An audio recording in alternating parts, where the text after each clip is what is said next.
so we've done the cut now and we're coloured, so we're getting on to blow drying now. Yeah. So how do you normally like your hair to look? Do you like volume? Because you said it's quite flat. It's quite flat. One of the reasons for having it cut short is to see what it looks like flat and short, because it could be a different look.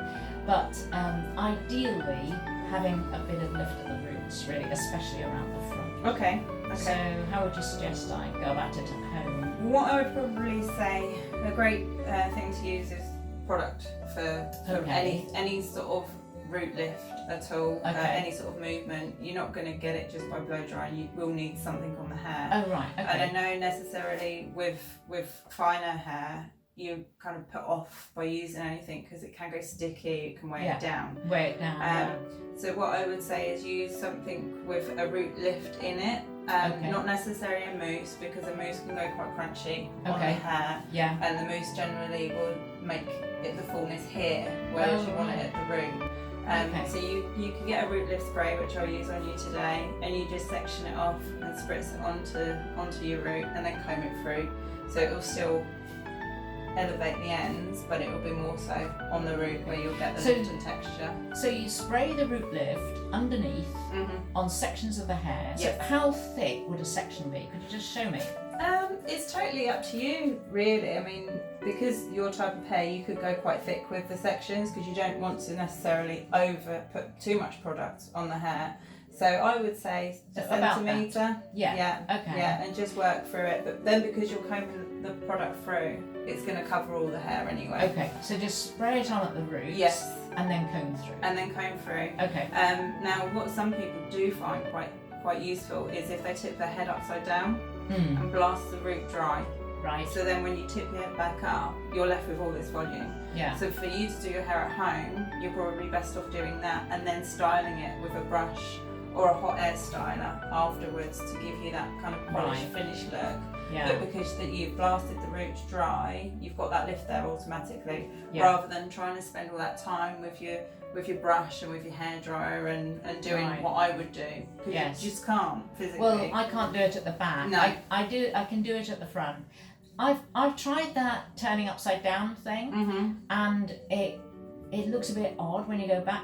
But the idea is then you say, right, that's just the roots. Yes. Now I'm going to style the rest of it. Then you go in with if you find that the rest of the hair is dried with the root, then you would then go in with your hot air styler, which is like a hot air brush, and then you would just literally smooth the ends out. So you've still got the root lift, and then it would still give you that polished finish. Whereas if you didn't go in after, then it would look a bit. So if I didn't have an air styler, could I spritz the bottom half of it, or do you think it was going to just I would probably take out the root stuff? Put it on a cooler setting. Put your hairdryer on your cool setting. Right. And just go over it with your hairbrush and your hairdryer. Yeah. Does the same thing. Yeah. And then if you want to sort of protect your hair from any heat of the hairdryer, I would use a spray heat defender. Because then again, it's not weighing your hair down. Right. So can I use the root spray and the heat defender? Yes, absolutely. Both. As long as you're not using too much product on there, it's trial and error. Anything, you'll find what works for your hair. You'll one day put enough on, and then the other day think, I'll put too much on, it's gone crispy. Okay. But crispy, crispy hair. I'll have to watch out for that. Don't want crispy hair. But it's they'll work well together. Yes, but you can put both on. Yes. Yeah, cool. Yeah.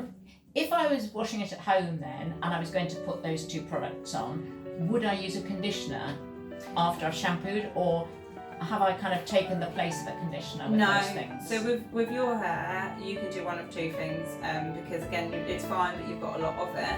You could use your wet conditioner, which is your typical one that you'd use at the basin, and just concentrate on the mid-lengths to the ends. Okay. Or they do such a thing as a leave-in conditioner, which you either spritz on or you can get it in a balm form, and again, just on the ends. So no, the styling products won't replace your conditioner, so you still need to condition your hair. Yeah, just to know how those things work together. Yeah.